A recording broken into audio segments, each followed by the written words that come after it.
नमस्कार। इंद्रप्रस्थ लॉज की अपराह्न की इस विशेष सभा में आप सबों का हार्दिक स्वागत है। आज के इस सत्र का आरंभ हम हमेशा की तरह यूनिवर्सल इन्वोकेशन से कर रहे हैं, जिसके उपरांत सभी 1 मिनट का मौन रखेंगे। O hidden life vibrant in every atom, O hidden light shining in every creature, O hidden light in every creature, embracing all in oneness, O hidden love embracing all in oneness, may each who feels himself as one with thee May may each who feels himself as one with thee know he is therefore one with every other. know know he each is other therefore one one with every other. Shanti Shanti Shanti, Shanti. Shanti. 1 minute का मौन रखेंगे, उसके बाद हम अपनी कार्रवाई। धन्यवाद। आज हमारे मध्य बंधु उमाशंकर पांडे जी उपस्थित हैं, जो आज और कल लगातार 2 सत्रों में mystery of life after death नामक विषय पर अपने विचार व्यक्त करेंगे। हम में से सभी बंधु उमाशंकर पांडे जी से भली भांति परिचित हैं और सबों ने उन्हें विभिन्न मंचों से व्याख्यान देते हुए अनेक बार सुना होगा। पांडे जी भारत सरकार के रेल मंत्रालय से अतिरिक्त महानिदेशक एडिशनल डायरेक्टर जनरल के पद से सेवानिवृत्त होने के उपरांत पूर्ण रूप से थियोसॉफिकल शिक्षाओं का प्रसार कर रहे हैं। वह थियोसॉफिकल सोसाइटी के आजीवन सदस्य हैं एवं उत्तर प्रदेश एवं उत्तराखंड फेडरेशन के अध्यक्ष। उन्हें इंडियन सेक्शन ने नेशनल लेक्चरर एवं इंटरनेशनल स्पीकर नियुक्त किया है, जिसके फलस्वरूप वह विभिन्न राष्ट्रीय एवं अंतर्राष्ट्रीय मंचों से थियोसॉफिकल सोसाइटी के सदस्यों को संबोधित करते रहते हैं। इसके अतिरिक्त समय समय पर वह अनेक अध्ययन शिविर आयोजित करते रहते हैं। इसी श्रृंखला के अंतर्गत अगले मास की 12, 13 और 14 तारीख को दिल्ली थियोसॉफिकल फेडरेशन के तत्वाधान में वह regeneration and self transformation by awareness से संबंधित एक अध्ययन शिविर का आयोजन कर रहे हैं, जिसकी सूचना आप सबों को समयानुसार दे दी जाएगी। पांडे जी को विभिन्न स्कूल एवं कॉलेजों में अनेक बार विद्यार्थियों और शिक्षकों को संबोधित करने का गौरव प्राप्त है। उनके लेख अनेक पत्र पत्रिकाओं में प्रकाशित होते रहते हैं। कुछ मास पूर्व उनकी एक पुस्तिका थियोसफी के आयाम प्रकाशित हुए हैं, जिसमें उनके द्वारा दिए गए 21 व्याख्यानों का संग्रह है। आज के इस सत्र की अवधि भी लगभग 1 घंटे की होगी, जिसमें अंत के 10 मिनट आपके प्रश्नों के लिए आरक्षित रहेंगे। आपसे अनुरोध है कि वक्ता के संबोधन करते समय अपने माइक्रोफोन्स म्यूट रखें। अब मैं पांडे जी से आग्रह करूंगा कि वह इस महत्व विषय पर अपने विचारों से हमारा ज्ञान वर्धन करें। धन्यवाद। आइए सर। प्रिय भाइयों और बहनों, आज आपके इस सेशन में जो mystery of life after death है, जिसको इंद्रप्रस्थ लॉज ने ऑर्गेनाइज किया है, उसमें आप सभी का स्वागत है और आप सभी को मेरा अभिनंदन। जब ये विषय पर हम आते हैं, mystery of life after death, और तो ये काफी रोचक विषय है और इस पर नॉट ओनली हमारे थियोसॉफिकल सोसाइटी के मेंबर्स, बाकी जनरल पब्लिक भी इसको इंटरेस्टेड रहती है, इसमें काफी रुचि रखती है। केवल इसी समय नहीं, बहुत पहले समय से। और इसलिए इस विषय पर अलग अलग स्पेकुलेशन, अलग अलग आंकलन, अलग अलग विचार सभी सभ्यताओं में पाए गए। हमारे पुराणों में, अपने दूसरे धर्मों के पुराणों में तमाम तरह की बातें की गई हैं। इवन जो हमारे उच्च ग्रंथ हैं, जैसे उपनिषद, भगवत गीता, सब में चर्चा की गई है, बाइबल में चर्चा की गई थी।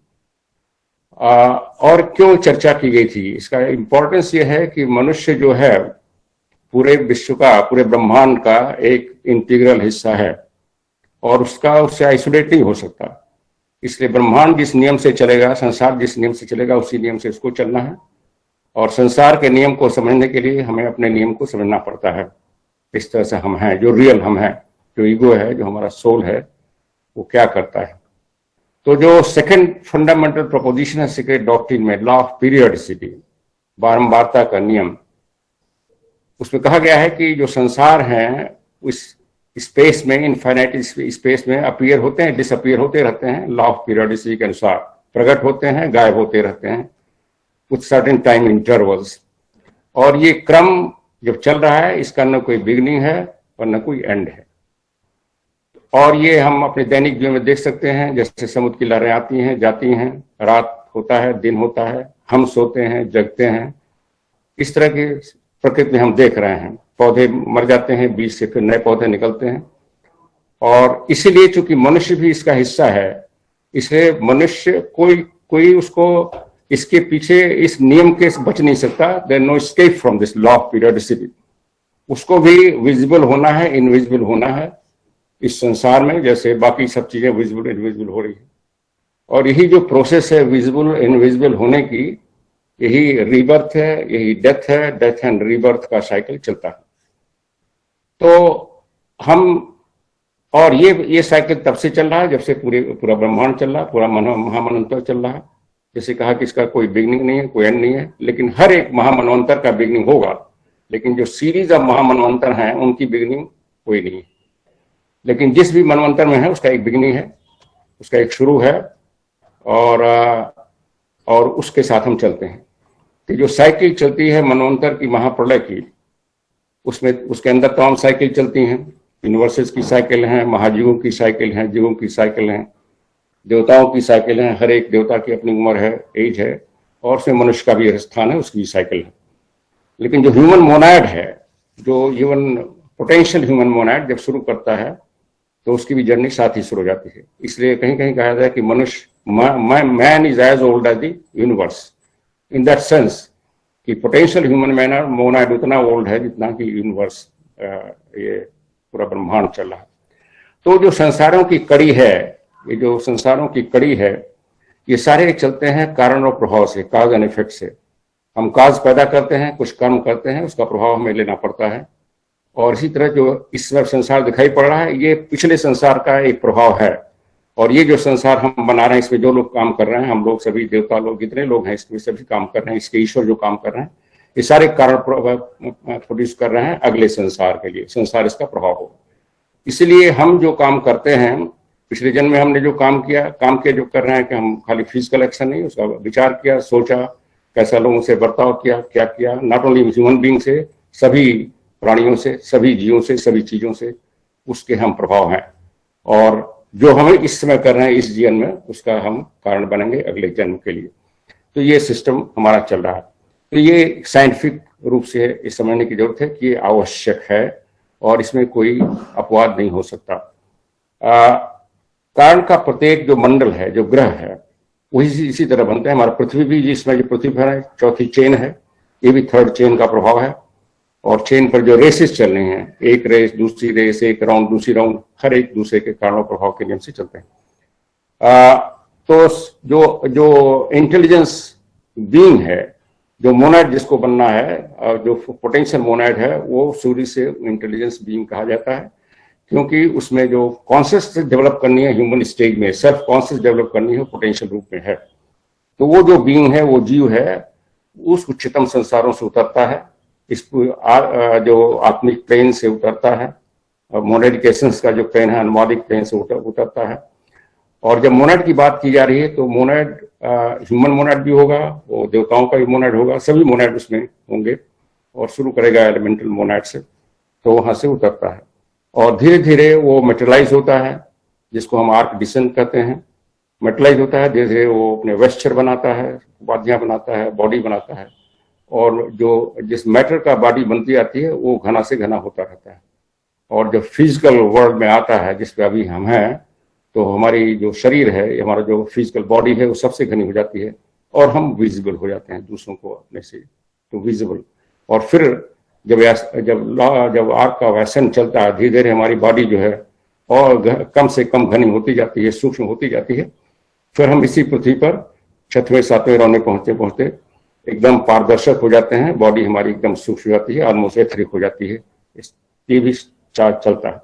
और इसीलिए पूरा संसार, इवन जैसे ग्लोब्स हैं, उसमें चेन ऑफ ग्लोब्स हैं, A to G पर आपने जितने सौर मंडल हैं, ये सब उसी में नॉन फिजिकल से फिजिकल और फिजिकल से नॉन फिजिकल में चलते हैं। तो ये हमारी यात्रा है और ये सबकी यात्रा है, और इसी को कहेगा इटर्नल, ये पिलग्रिमेज है हर एक मोनाइट की, हर एक संसार की, हर एक प्राणी की। और इस इटर्नल जो पिलग्रिमेज है, इटर्नल तीर्थ यात्रा है, ये हम जिस सोर्स से निकलते हैं, जिस गंगोत्री से निकले हैं, उसी गंगोत्री को जाना है, बट एक परिवर्तन लेकर के अपनी सेल्फ कॉन्शियस रूप में हम निकलते हैं। तो नॉन कॉन्शियस होकर निकलते हैं, जैसे खदान से रॉ मटेरियल निकाला जाता है, लेकिन परफेक्ट होके वो परफेक्ट अलॉय मेटल बनता है जा करके, और उस स्टेज में हम पहुंचते हैं। तो ये चक्र शुरू होता है। और जो पहला मनुष्य होता है, जो आध्यात्मिक मनुष्य होता है, उसी को संसार में एनिमा मुंडी, एलोहिम, ईश्वर कह दिया गया है, जो हमारे पुराण में बनाता है। जो पहला मनुष्य होता है जो स्पिरिचुअल होता है, बट टोटली स्पिरिचुअल वो भी नहीं होता, उसकी एक बॉडी होती है थिननेस मैटर की, जिसको हमारे पुराणों में कहा गया कि विष्णु का शरीर शुद्ध सत्व का बना हुआ शरीर है और शुद्ध सत्व का है। तो जो ईश्वर है, या जो लोगास है, या जो जिसको एनिमा मुंडी कहा गया है, जो एलोहिम कहा गया अलग अलग भाषा में, एडम कहा गया है जो आदि पुरुष है, वो भी वो पहला है, और उसी को धार्मिक शास्त्रों में ईश्वर माना गया। वो पहला ईश्वर है जो मनुष्य के मन में कंसेप्चुलाइज हो सकता है। उसके पहले जो उसके ऊपर भी इंटेलिजेंसेस हैं, वो मनुष्य के कंसेप्ट में आ नहीं सकती, they are beyond the human grasp. और यही अपने पहले पुरखे की जो स्मृति है हमारे में, उसी को हमारी स्मृति ईश्वर के रूप में वर्णन करती है। माने हाईएस्ट जो आइडियल मनुष्य है, लेकिन उसमें उस मनुष्य के जो अकल आकार है वो हमारे जैसा नहीं, ये समझना है, ये हम लोग बाद में देखेंगे। तो जो रहस्य में व्यक्तिगत ईश्वर है, वो हमारा जो मोनाइट स्वयं है, अपने इनिशियल स्टेज में, अपने फर्स्ट स्टेज में, आदि स्टेज में वो है, और उसके अलावा और कोई दूसरा पर्सनल ईश्वर नहीं है संसार में, नहीं हो सकता। उस अवस्था का जो आत्मा में जो विकास क्रिया करती है, और जैसे हमने बताया कि धीरे धीरे उतरती है और मेटलाइज होती है, और सभी एक बिंदु पर पहुंचते हैं, जो टर्निंग पॉइंट आता है, और टर्निंग पॉइंट जब घुमाव बिंदु आता है, माइक्रोकॉज्म भी आता है, माइक्रोकॉज्म आता है, टर्निंग पॉइंट आता है, जैसे मिनरल किंगडम में, तब एक दूसरे तरह की कोई प्रक्रिया शुरू होती है। फिजिकल हमारा धीरे धीरे सघनता उसकी कम होती है, और हम इस तरह से आगे बढ़ते हैं। जो प्लानिटरी स्पिरिट है, जो प्लानिटरी स्पिरिट कहा गया है कि उस आत्मा जो अपने शुद्ध पदार्थ में है, जो हर एक प्लैनेट पर घूमती है। हम लोग प्लानिटरी स्पिरिट थे और अभी सीमित हो गए हैं, और फिर प्लानिटरी स्पिरिट बनने में ऊपर जा रहे हैं। जैसे बुद्ध को कहा गया वो प्लानिटरी स्पिरिट हो गए हैं, ग्रही आत्मा हो गए हैं, एक ग्रह से दूसरे ग्रह में वो ट्रेवल कर सकते हैं उस लेवल पर, और सबको उस अवस्था तक जाना है। एटलीस्ट इसी मनवंतर में मेजॉरिटी लोगों को पहुंचना। तो जो हर एक स्टेशन में हमें थोड़ा सा रुकना पड़ता है। जो ग्रहों का स्टेशन है, जो मेटलाइजेशन का स्टेशन है, थोड़ा सा रुकना पड़ता है, जिसको हम पीरियड कह सकते हैं, वर्ल्ड पीरियड कह सकते हैं। और उसमें हमारी जो परिवर्तन होते हैं, हमारी चेतना के विकास में, और शरीरों के जिसको वैश्य संस में चेंज होते रहते हैं। तो और उसी के साथ भौतिक प्रकृति भी चलती है। जैसे अर्थ है जिस पर हम अभी हैं, जितनी सघन है इतनी सघन नहीं थी। जब मनुष्य थर्ड रेस में था या थर्ड राउंड में था, तब मनुष्य का जो शरीर है वो एक कम सघन बॉडी का था, जैसा आपने पढ़ा है। उसमें पृथ्वी भी कम सघन बॉडी की थी, पृथ्वी भी मुलायम थी। उसके पहले जब मनुष्य का शरीर एथरिक था, तो पृथ्वी इथरिक थी। तो जो नेचर है वो भी उस मोनेट के साथ चलती है, उसकी जो सघनता है, उसकी जो मेच्योरिटी है, उसके साथ चलती है। क्योंकि हर एक स्टेज में जो वातावरण बनेगा, उस स्टेज का जो सोल है, उस स्टेज का जो मोनेट है, उसके जीवन को चलाने के अनुसार होगा। और इसीलिए इस समय जो वातावरण है, इस समय जो पृथ्वी की सघनता है, जो कुछ है वनस्पतियां हैं, उस समय के लिए सूटेबल नहीं रहेंगी, और वो भी परिवर्तन हो जाती है। अब सीधे हम आ जाते हैं ये महान चक्रों के नीचे। जब पृथ्वी पर चक्र शुरू होता है, ये पृथ्वी पूरे ब्रह्मांडी जो हिस्सा है, जिसमें सोलर सिस्टम का एक हिस्सा है, और इस पृथ्वी पर हम लोग चौथी चेन में हैं। और इस समय जो मोनेट है, ह्यूमन मोनेट, जो शुरू से चला था महामन्वंतर से, इसमें यहाँ आ गया है, और मानव मनुष्य की यौन में ये परफेक्ट होने का इसका साइकिल चल रही है। तो और यहीं से जब जो ह्यूमन स्टेज में आ जाता है तो जो जिसको हम कर्म का नियम समझते हैं वहां से लागू होना शुरू हो जाता है। कर्म का नियम ऐसे हर एक पर प्रभावित करता है, ये ईश्वर प्रभावित करता है, लेकिन वो डिफरेंट टाइप का होता है। लेकिन जिसको ह्यूमन कर्म कहा जा सकता है, जिसकी हमारे धर्मशास्त्र में चर्चा है, वो मनुष्य की योनि आने में शुरू होता है और फिर हम स्वयं अपने कर्म से प्रभावित होते रहते हैं। उसके पहले जो मोनेड है उसका मनुष्य के जो कंसेप्ट है उसके अनुसार कोई स्वयं का कर्म नहीं है। एक ग्रुप कर्म है, एक पुश चल रही है, एक झुंड चल रहा है, उसको एक डिवाइन शक्ति पुश कर रही है, उसके अनुसार वो चल रहा है। हालांकि कोई झुंड अपना काम कर रहा है उसका प्रभाव आता है, एक ग्रुप काम करता है उसका प्रभाव आता है, लेकिन ह्यूमन मोनाइड पर जब इंडिविजुअलाइज होता है उसका स्वयं इंडिविजुअल जो एफर्ट होता है उसके अनुसार प्रभाव उत्पन्न होगा और ये खास बात हो जाती है। और इसलिए जो ह्यूमन स्टेज होती है उसको ह्यूमन को समझने की आवश्यकता होती है, क्योंकि वो सब मोस्टली लोगों के रहस्य में होता है। और जो मृत्यु है जिसको डेथ कहते हैं उससे आदमी डरता है, वो समझता है हम कहाँ जा रहे हैं, किस अंधकार में जा रहे हैं, उसके बाद क्या होना है, ये समझता है। और इसलिए डेथ को फेस करना अभी भी इस स्टेज पर भी, जबकि ये ज्ञान काफी लोगों को हो गया, लोगों के बड़ा कष्ट में और डरावना होता है। इसलिए इस ज्ञान की आवश्यकता है, इम्पॉर्टेंट है, जिससे कहा गया कि मनुष्य जो है जीवन को ठीक से जी सके और डेथ को, मृत्यु को ठीक से फेस कर सके। जैसे जो मृत्यु होती है उसके लिए जो डेथ जो बर्थ होती है उसके लिए हम एडवांस प्रिपरेशन करते हैं। माँ के घर में बच्चा होता है, वो आना है, उसकी तैयारी की जाती है, माँ को अच्छा खुराक चाहिए, ये वातावरण चाहिए, वो सभी लोग जानते हैं मोस्टली। इसलिए हम सभी जानते हैं कि सबका डेथ होना है तो उसकी भी तैयारी में करनी चाहिए। जैसे हम वो संभालते हैं, उसकी तैयारी अलग तरह की होगी, तैयारी करनी पड़ेगी। और हम तैयारी करेंगे तो मृत्यु जो है एक वो डरावनी चीज नहीं रह जाएगी, कष्टदायक चीज नहीं रह जाएगी, वो एक प्रसन्नता देने वाली, आंतरिक प्रसन्नता देने वाली, एक आनंद देने वाली अवस्था हो जाती है, ब्लिसफुल अवस्था हो जाती है। जो क्लैरवायंट विजन है उससे देखा गया, उसकी हम लोग चर्चा करेंगे। तो जो परिपूर्ण मानव है उसको, जो मनुष्य है उसको परिपूर्ण मानव के लिए यात्रा करनी ही आवश्यक है। इसके लिए साइकिल ऑफ नेसेसिटी कहा गया है। बिना डेथ की अवस्था में जाए हुए, बिना आफ्टर डेथ की अवस्था में जाए हुए और बिना अपने अनुभवों को वहां परिपक्व किए हुए, बिना अपनी क्षमता को आगे बढ़ाते हुए हम जो हमारा लक्ष्य है परिपूर्ण मानव बनने का, वो हो नहीं सकता, वो पॉसिबल नहीं है। और इसीलिए इसका भी महत्व समझना है कि डेथ इज ए गेट, कहा गया death is a gate to the higher world, कि हम हायर वर्ल्ड में नॉट ओनली इसमें देवाचन में जा रहे हैं, बट फ्यूचर में जो हम परफेक्ट मनुष्य बनने जा रहे हैं, अडेप्ट बनने जा रहे हैं इस पृथ्वी पर और आगे जा रहे हैं, वो बिना डेथ के दरवाजे में जाने से हो नहीं सकता। और इसके डेथ का जो दरवाजा है, मृत्यु का दरवाजा है, वो हमारे लिए विकास का दरवाजा कहा गया। इसमें से और इसकी प्रक्रिया है, जैसे हमने कहा 7 राउंड 7 रेसेस नॉर्मल कोर्स में चलेंगी, लेकिन मनुष्य के लेवल उसको ऑप्शन मिल जाता है, उस जर्नी को इस स्टेज में कट शॉर्ट कर सकता है अपने एफर्ट से, अपने प्रयत्न से। 1-2 राउंड पहले, कई रेसेस पहले अपने कुछ अवस्था में आता है, तो एटलीस्ट इस पृथ्वी पर उसका फिर ये बर्थ साइकिल बंद हो जाता है। और फिर जब अगले स्टेज में, अगले मनवंतर में, हायर स्टेज में वो एक बॉडी धारण करेगा, तो उस स्टेज से शुरू करेगा और फिर उस स्टेज से उसकी बर्थ और डेथ शुरू होगी।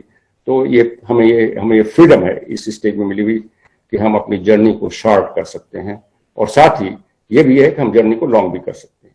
जैसे आपने पढ़ा होगा कि 5th राउंड के बिगनिंग में एक ऐसी स्टेज आती है जिसमें चॉइस कहा गया है, और उसमें करीब 1/3 सोल, ह्यूमन सोल रोक दिए जाते हैं, जिसको लगॉर्ड सोल कहा जाता है।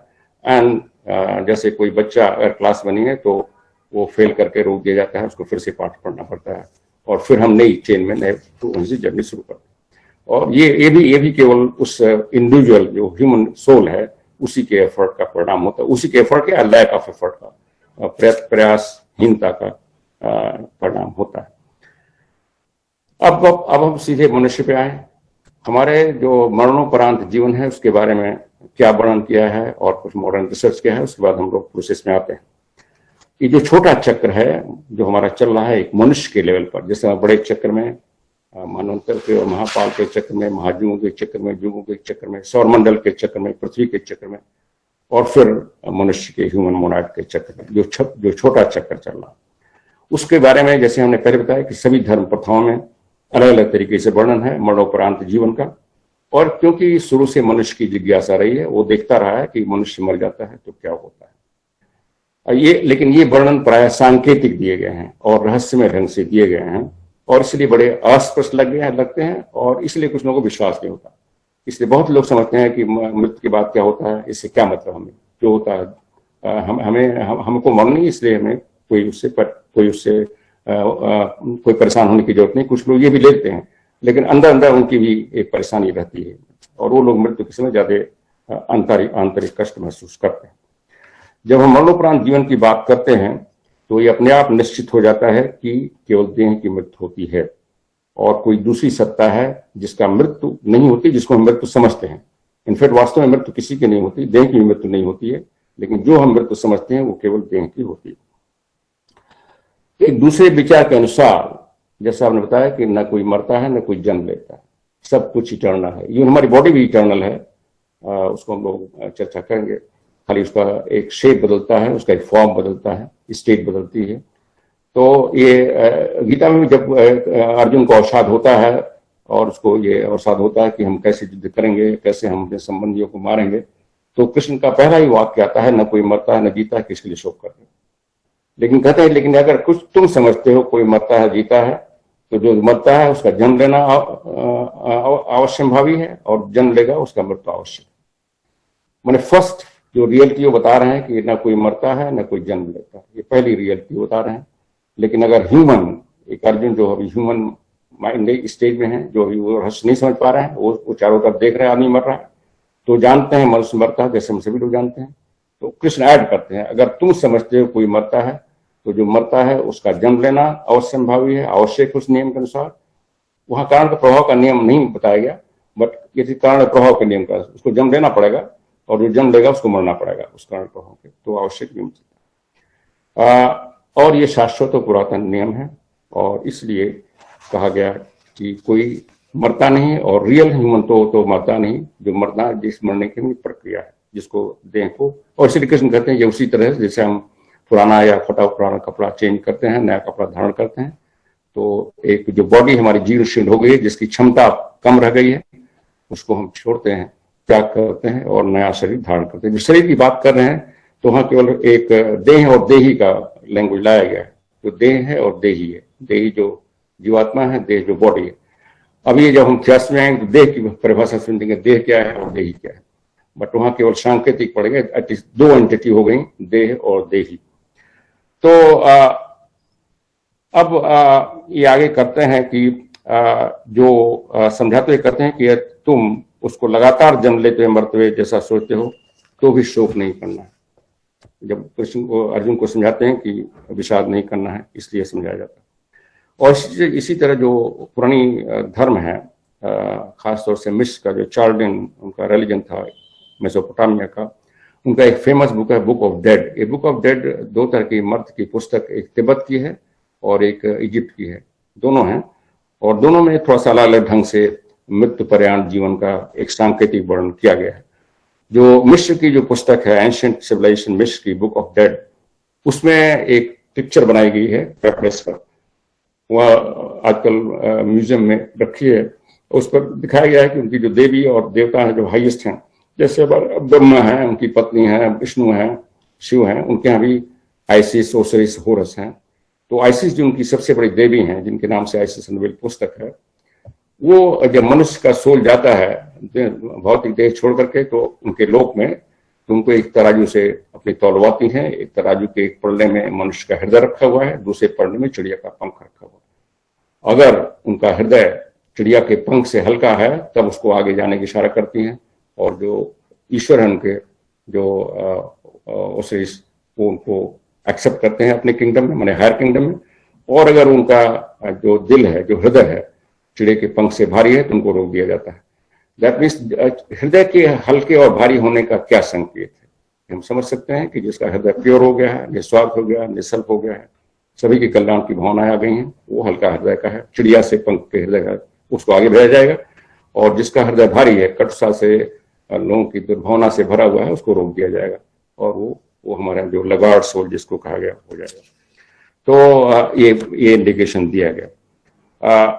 हिंदू और जो अपने धर्म, अन्य धर्मशास्त्रों में, ब्राजी में, कुरान में जो नरक और स्वर्ग की बात की गई है, ये भी कोई फिजिकल नर्क और स्वर की बात नहीं है, एक केवल मेंटल अवस्थाएं हैं जिसके अनुसार हमने काम किए हैं, उसके अनुसार आगे के सूक्ष्म लोकों में हमें उस कॉन्शियसनेस के स्टेज में गुजरना पड़ता है। उसको हम लोग बाद में चर्चा करेंगे। ये कोई डेफिनेट स्पेस नहीं है, मेंटल स्टेट है और इसी पृथ्वी पर है, पृथ्वी के बाहर नहीं है। पारसी धर्म की पुस्तक अवेस्ता में मृत्यु के बाद लिखा गया है कि जीवात्मा जो है, शुद्ध मनुष्य की जीवात्मा पहले 3 पग स्टेप में विभिन्न स्तरों पर जाते हुए चौथे पग में शाश्वत प्रकाश में पहुंचती है। अब 3 पग क्या हैं?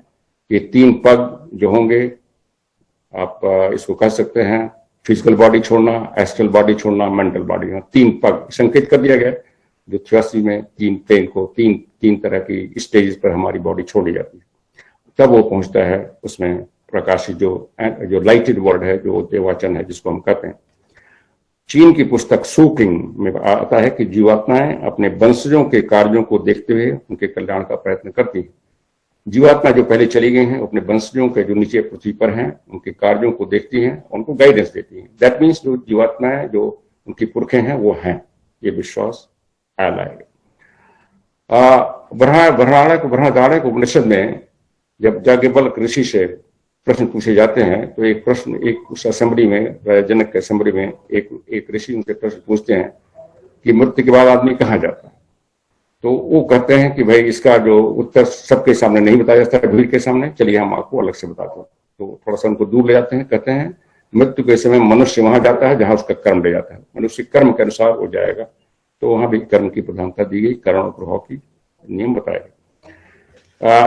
ब्लॉट्स्की ने सीक्रेट डॉक्ट्रिन में भगवत गीता के अध्याय 8 के श्लोक 24-25 को उद्धृत किया है। बहुत ही महत्वपूर्ण श्लोक है और उसमें उद्धृत किया है। इन श्लोकों में कृष्ण कहते हैं कि मनुष्य अग्नि प्रकाश दिन का समय उजला पक्ष सूर्य के उत्तरी मार्ग के 6 महीने में जो जाते हैं हमारे जो शरीर त्यागते हैं, वे ब्रह्म को जानते हैं और ब्रह्म को जाते हैं, अर्थात वे पुनर्जन्म नहीं लेते।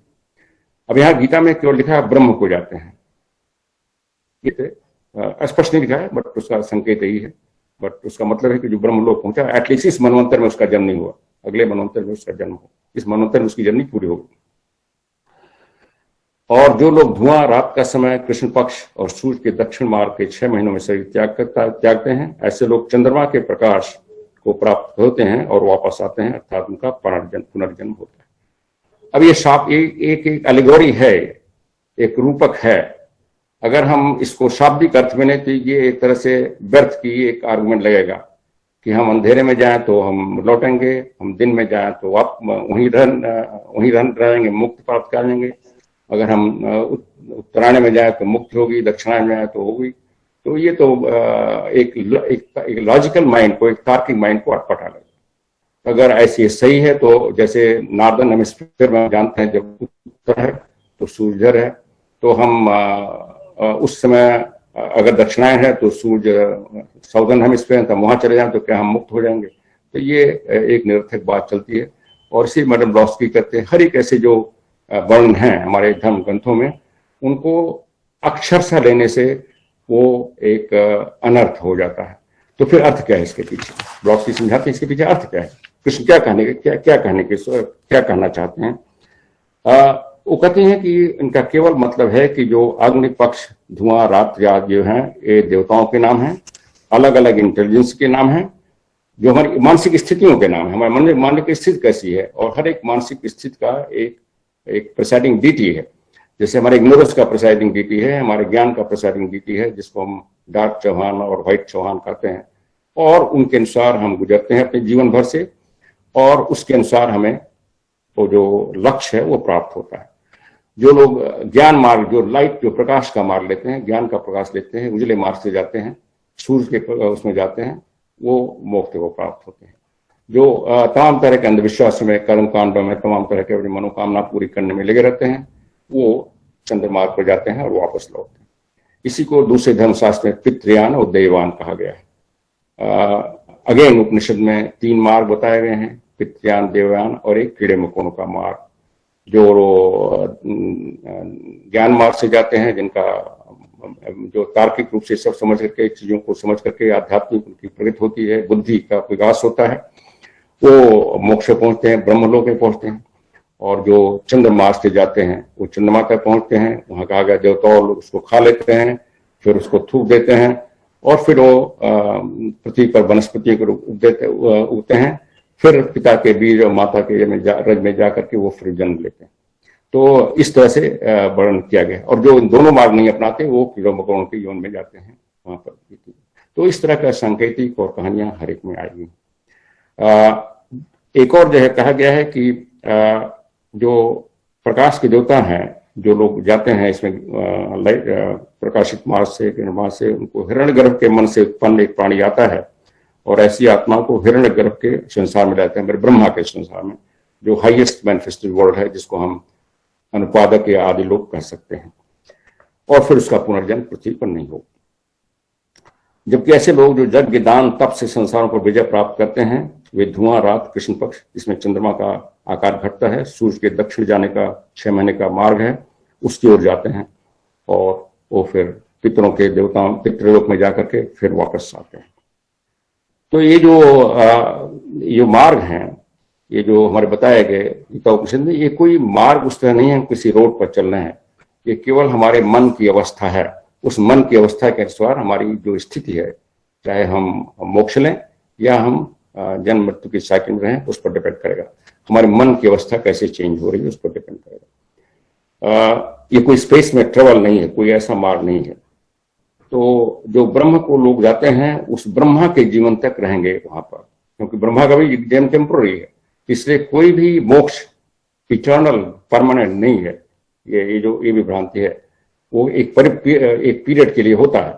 जैसे जिस मनवंतर में है उसमें कहा गया है कि मैक्सिमम जो पीरियड है मोक्ष का 2 × 3.14 × 10⁻14 जो है, जो मनवंतर का समय, उसको दोगुना हो सकता है। अगर हम मनवंतर के शुरू में मोक्ष ले रहे हैं, जस्ट बिगनिंग में, तो पूरा मनवंतर प्लस उतना महाकाल, ये महाप्रलय, और उसके बाद फिर हमें हायर स्ट्रीम जन्म लेना। तो इस तरह से उसको बताया गया। जो लोग बाकी जीवन जीते हैं, कर्मकांडी, दान तप धम तीर्थयात्रा, उनको बार बार जन्म लेना पड़ता है। सीक्रेट डॉक्ट्रिन के खंड 2 में योग वासिष्ठ की चर्चा की गई है। आप जानते हैं योग वासिष्ठ भी बहुत उच्च कोट की पुस्तक है इसके बारे में। और उसके बारे में जो राम प्रश्न पूछते हैं वशिष्ठ जी से, गुरु वशिष्ठ से, उसमें भी ये जिक्र आता है कि आदमी का क्या होता है। और उसमें कई कहानी लाई गई है, लीला की कहानी, उसमें वर्णन करता है। तो उसमें सरस्वती जो है लीला को बताती हैं कि मृत्यु के समय 3 प्रकार के मनुष्य होते हैं। एक अज्ञानी, इग्नोरेंट होते हैं, एक धर्म पालन करने वाले तो होते हैं, और दूसरे युक्त के मनुष्य होते हैं। बाद वाले दोनों अपना देह त्यागने के बाद अपनी इच्छा अनुसार जाते हैं। पहला अर्थात अज्ञानी दुख भोगता है, अपनी अतृप्त इच्छाओं और वासनाओं से बंधा हुआ, उसकी दशा बहुत दयनीय होती है। वह शास्त्रों के ज्ञान का सत्संग से कोई आग में गिरता हो, विघटन के दुख से गुजरकर उसकी पुरानी स्मृति आती है और वह स्वयं को दूसरे संसार में या दूसरे शरीर में देखता है और प्रेत होता है। प्रेत 6 स्तर के बताते हैं और हर एक स्तर के प्रेतों का अनुभव उसको लेना पड़ता है। जब उसका समय परिपक्व हो जाता है, तब वे फिर वायु और ईथर द्वारा फलों, अनाजों, पौधों में जन्म लेते हैं और वहां से मनुष्य के हृदय में और अंत में माताओं के गर्भ में फिर से मनुष्य योनि में आते हैं। तो 3 मार्ग बता दिए, जैसे उपनिषद में 3 मार्ग हमने पहले जिक्र किया। अब ये सब हमने इसलिए जिक्र किया कि हर एक, इसी तरह बाइबल में कहानियां हैं, उसमें कहा गया है जो एनाच उनके प्रॉफिट थे वही जॉन द बैप्टिस्ट बने, सांकेतिक वर्णन किए गए हैं। कुरान में भी सांकेतिक वर्णन है, जैसे एक टॉक में हमने बताया था, उसमें स्पष्ट नहीं बट सांकेतिक वर्णन है। इवन जो रिसरेक्शन की बात है या जजमेंट डे की बात है, वो केवल इस मृत्यु जन्म के एक स्टेज की बात करती है। अब जो चूंकि थियोसॉफी एक बृहद ज्ञान का एक भंडार है और उसमें चूंकि ये सभी ज्ञान लाए गए हैं और ये ज्ञान मनुष्य के इवोल्यूशन से संबंधित है, उसके विकास से संबंधित है, इसलिए इस ज्ञान को भी बड़े साफ तौर से और वैज्ञानिक ढंग से समझाया गया। अब हम देखते हैं थियोसॉफी में इसके बारे में क्या कहा गया। थियोसॉफी के ज्ञान द्वारा जीवन और मृत्यु को एक वैज्ञानिक और स्पष्ट रूप से मानवता के सामने लाया गया, जिससे वह आधुनिक मनुष्य के मन को तार्किक रूप से समझ में आ सके। तार्किक रूप से, क्योंकि जिस स्टेज में हम हैं उस स्टेज में हमारा जो इंटेलेक्ट है, हमारा जो मनस प्रिंसिपल है, वो डेवलप होना है, डेवलप करना है, डेवलप हो रहा है, और उसको डेवलप करने के बाद ही बुद्धि का विकास होगा। इसलिए ये सब ज्ञान हमें पढ़ना, उसको गूंजना, उसको समझना, उसको कंटेम्प्ट रखना आवश्यक हो जाता है। और इसलिए वो लाया गया इन महात्माओं द्वारा जिन्होंने थियोसॉफिकल सोसाइटी की स्थापना की। तो जैसा हमने बताया कि ऐसे धार्मिक वर्णनों का सब जगह है, सब वर्णनों में है, प्राचीनतम ग्रंथों से लेकर के और आधुनिक लेखकों ने वर्णन किया, लेकिन सब सांकेतिक और उसमें रूपक के रूप में। और इसलिए लाया गया, जैसे मैंने पहले गया था, इस ज्ञान को जान करके, महान ज्ञान है, इस महान सत्य को जान के, नॉट ओनली ज्ञान है, ये ट्रुथ है, और इसको जान करके जीवन जीना आसान हो जाएगा और मृत्यु को मानना, मृत्यु को सामना करना आसान हो जाएगा। लेकिन इस प्रक्रिया को समझने के लिए हमें मृत्यु के मनुष्य की संरचना को समझना पड़ता है, जिसको हम 7 प्रिंसिपल्स और 7 बॉडीज कहते हैं। मनुष्य की संरचना में 7 तत्व हैं। इसको 2 भागों में बांटा जाता है। एक है उच्च अविनाशी तत्व, हायर इमॉर्टल ट्रिनिटी। काम रूप में मनुष्य की वृत्ति, वासनाएं और भावनाओं का समुच्चय होता है, और उच्च स्तर में मनुष्य के निम्न मन के साथ वो क्रियाशील होता है। मन या मनस सोचने वाली सत्ता है, इंटेलिजेंट है। बुद्धि आत्मा का वो आयाम है जो इंटेलेक्ट के ऊपर व्यक्त होता है, और अमरत्रय जो है और नाशवान जो क्वार्टनरी है के बीच संपर्क का काम मनस करता है। मन जो है एक पीवट के समान है, जिससे 2 ध्रुव मिले हुए हैं। एक स्पिरिचुअल कह दें जो हायर ट्रियाड है, एक मटेरियल जो लोअर क्वार्टरली है, इन दोनों को जोड़ता है, और इसलिए मन की इंपॉर्टेंस हो जाती है, और इसलिए थिंकिंग जो मैन है वही जन्म मृत्यु का कारण बनता है, वही कर्म पैदा करता है, और उसी को प्रभाव उसको फेस करना पड़ता है, और उसका स्वयं का विकास होता है। समझ एक किरण, जो समझ बने, जो बुद्धि है अपनी किरण भेजती है, और फिर वो मन प्रिंसिपल के रूप में काम करता है। फिर एस्ट्रल बॉडी होती है, हम सभी जानते हैं, जिसमें इच्छाएं वासनाएं होती हैं, वो भी हमारे कर्म में कर्म पैदा करने में, कर्म के प्रभाव में उनका काफी रोल होता है, और इसीलिए फिजिकल और एस्ट्रल बॉडी का महत्व बहुत होता है। इस जो हमारी जो जीवन होगा मृत्यु के बाद, हम कैसी भावनाएं पैदा कर रहे हैं, कैसे विचार पैदा कर रहे हैं, उससे बहुत उसके ज्यादा प्रभाव होगा। मनुष्य की उच्च प्रवृत्ति है, जो नेचर है, उसमें संपर्क बनाना मनुष्य ये मन का काम है, और मन का काम है उसको डायरेक्शन देना, और इसीलिए मन का कंट्रोल और मन को नियंत्रण और मन का ट्रेनिंग और मन की समझ को बढ़ाना ये आवश्यक हो जाता है मनुष्य के स्टेज पर। और यहीं पर इसको कहा गया है कुरुक्षेत्र का युद्ध होता है, लोअर जो वृत्तियों में, हायर वृत्तियों में, उस युद्ध को ही उस मन जो क्षेत्र है उस क्षेत्र में होता है, और उसको हम अगर हायर से, अपने विल पावर से, अपनी बुद्धि से उसको कंट्रोल करते हैं तो हम विजेता होते हैं। अगर हम नीचे के वृत्तियों से कंट्रोल कर लेते हैं तो हम उसमें हार जाते हैं, और हम उस जो लगाड़ कहा गया, जो पिछड़ जाने में, उस ग्रुप में आ जाते हैं।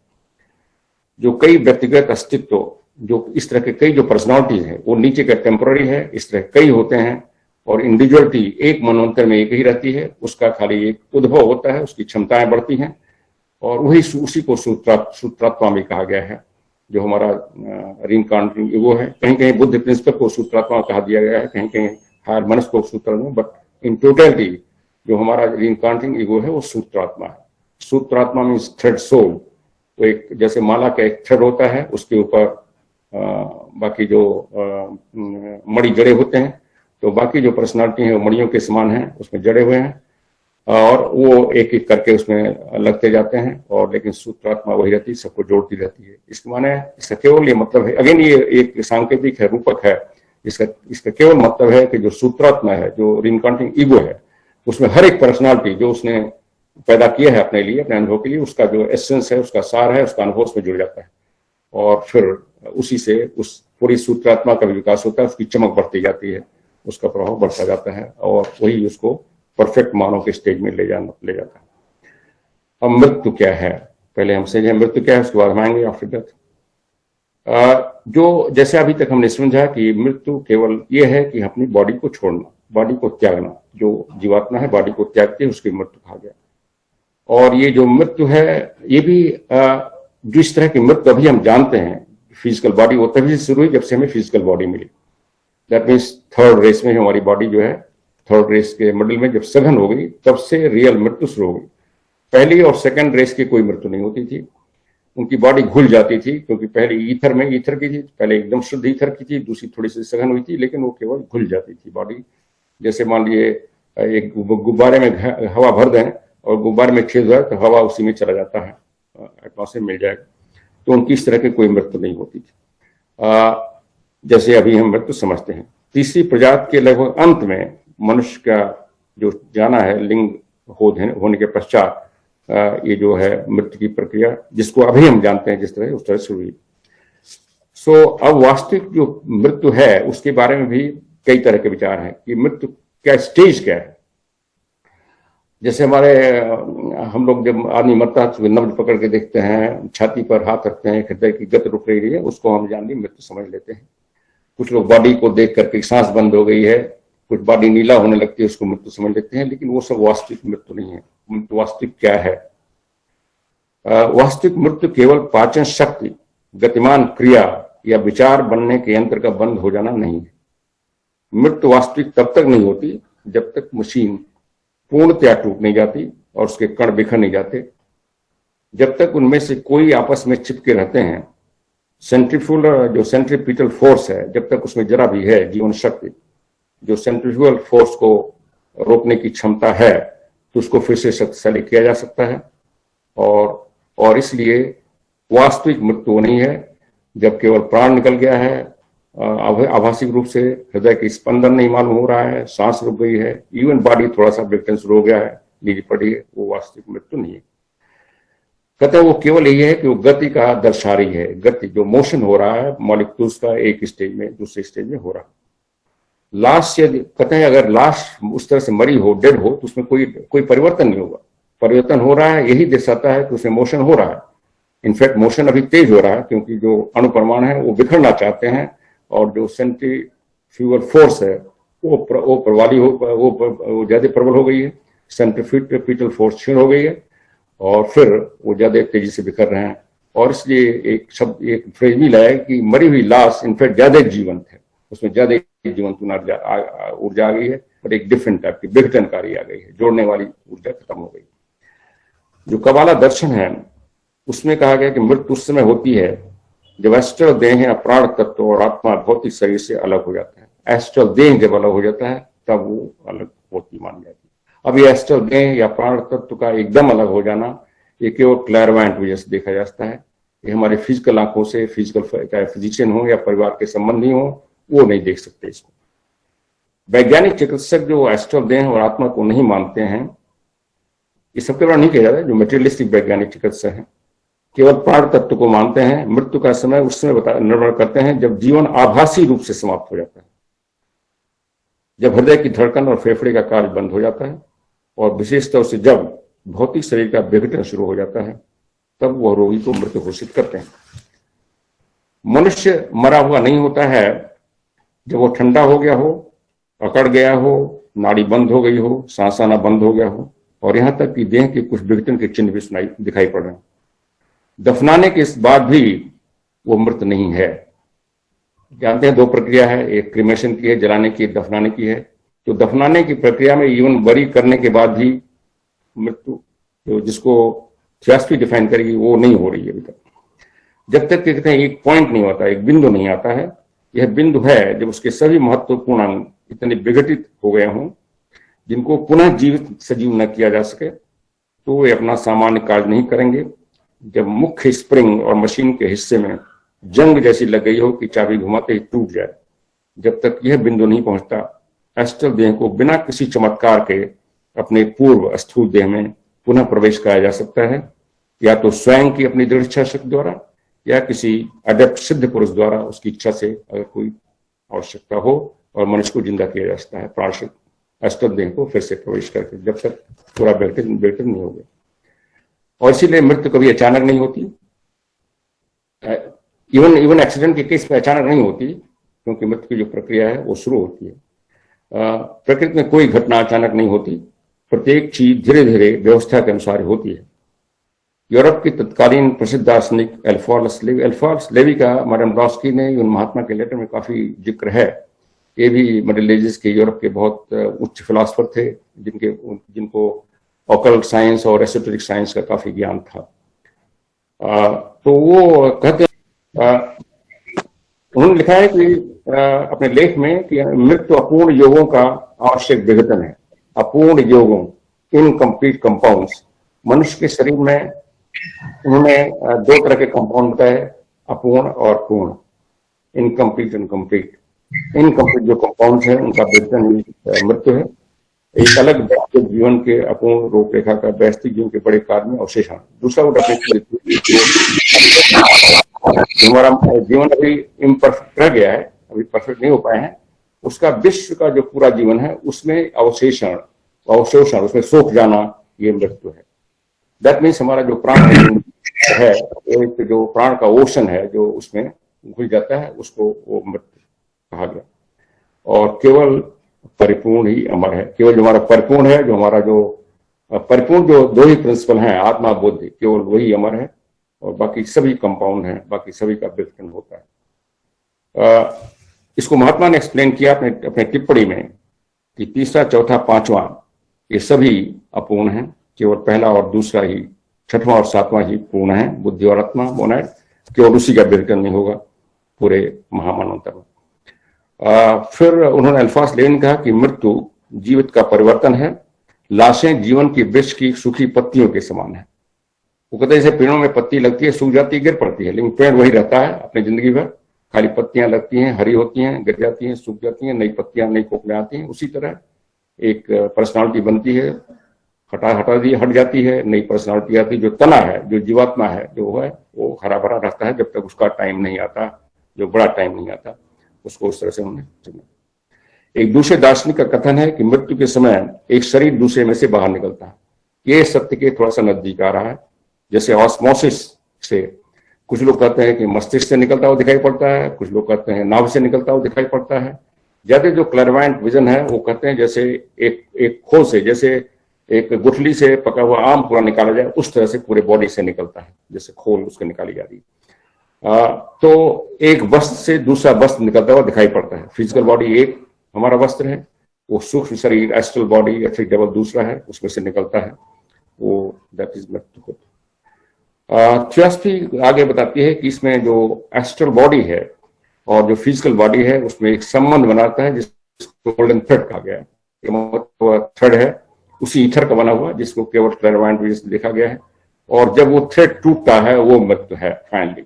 जब तक वो थ्रेड नहीं टूटता है तब तक एथरिक बॉडी को और एस्ट्रल बॉडी को मनुष्य अपनी दृढ़ इच्छा है उसके द्वारा, विल पावर के द्वारा या कोई अडेप्ट उसको पुनः उसमें वापस कर सकता है, मनुष्य को जिंदा कर सकता है। ये पावर होती है। इसमें भी उन्होंने कहा कि नेचुरल है, नेचुरल, ये इसमें कोई आकस्मिक कोई जादूगर नहीं है, ये किया जा सकता है अगर जरूरत पड़ा, अगर उन महात्माओं को या किसी को आवश्यकता पड़े। लेकिन नामली वो लोग ये सब नहीं करेंगे, लेकिन किसी अवस्था में कर सकते हैं, ये पॉसिबल है। लेकिन जब धागा टूट जाता है तो कोई नहीं करता, इवन बड़े से बड़े अडेप्ट भी उसको नहीं कर सकते जब धागा टूट जाता है। और इसीलिए आपने पढ़ा होगा ऑलकॉट के जीवन में जब वो उनकी डेथ हो रही थी, प्रक्रिया सांसें चल रही थी, धीमी धीमी हो रही थी, तो उस समय सूक्ष्म बॉडी में दो महात्मा भी आ गए थे, लॉर्ड्स भी आ गई थी। और जैसे ही उनका धागा टूटा तो उनके मुंह से निकला, जो उन्होंने सुना, जो लोग समय थे कि अब इनकी मृत्यु हो गई। वो जो 7:07 और 7 पर जो उनकी मृत्यु बताई जाती है 17 नवंबर को, 17 फरवरी। सुकरात ने सेबस को प्रश्न पूछा, सुकरात ने सेबस से प्रश्न पूछा कि मृत्यु से क्या उत्पन्न होता। जो सोक्रेटिस हैं उनके सीनियर थे सेबस, उनसे पूछा कि मृत्यु के बाद क्या उत्पन्न होता है। दैट मीन्स वहां भी कि मृत्यु के बाद कुछ उत्पन्न होता है, it is not that destruction होता है। तो उसका उत्तर आया जीवन। मृत्यु के बाद जीवन उत्पन्न होता है। जीवन माने एक हायर स्टेज का जीवन, एक हायर स्टेज की लाइफ उत्पन्न होती है। उन्होंने कहा कि बीज विकसित नहीं हो सकता यदि उसका एक हिस्सा विघटित न हो जाए, और ऐसा विकास शीघ्रता से नहीं हो सकता यदि बीज मरे नहीं। जो बीज, जो हमारा प्रिंसिपल्स हैं, एक बीज विघटित होता है, बीज है वो विघटित होने में फिर जो दूसरा पोर्शन है बीज का, उसके अंकुर निकलते हैं और दूसरा जीवन हरा भरा होता है। सो भौतिक मृत्यु या भौतिक शरीर की मृत्यु मनुष्य के कल्याण के लिए एक दैवी मितवैतिक व्यवस्था है, ये भी कहा गया। जो फिजिकल डेथ है वह मनुष्य के दैवी कल्याण के लिए, डिवाइन वेलफेयर के लिए डिवाइन उसके विकास के लिए एक आवश्यक और एक मितव्ययी, एक इकोनॉमिक व्यवस्था है, इकोनॉमिकल एक अरेंजमेंट है, एक सिस्टम है, और उसको निचले अस्तित्व से ऊंचले अस्तित्व पर जाने के लिए। किंतु एक दूसरे प्रकार की मृत्यु होती है जो दैवी व्यवस्था से अवरोध है। कहते हैं जो नॉर्मल मृत्यु है वो डिवाइन प्लान के अनुसार है, डिवाइन सिस्टम के अनुसार है, मनुष्य को आगे बढ़ाने। पूरा जो डिवाइन प्लान का उद्देश्य है मनुष्य की या मोनेड को उसका विकास करने के लिए, उसका जो क्षमता है उसको आगे सामने लाने के लिए, उसकी कॉन्शियसनेस बढ़ाने के लिए, हर एक प्लेन पर परफेक्ट करने के लिए, ये है उसका मुख्य पर्पस। और इसलिए वो मृत्यु नहीं है, वो मृत्यु को कहा गया वो एक gate to the higher life है।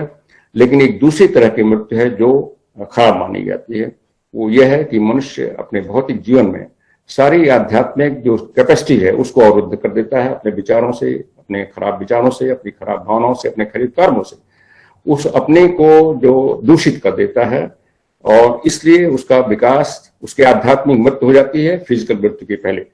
और इस तरह की जो मृत्यु है वो अवांछनीय है, और इसीलिए मनुष्य को ऐसे मृत्यु से बचना चाहिए, आध्यात्मिक मृत्यु से, न कि स्वाभाविक और प्राकृतिक मृत्यु से बचने का कोई प्रयत्न करना चाहिए।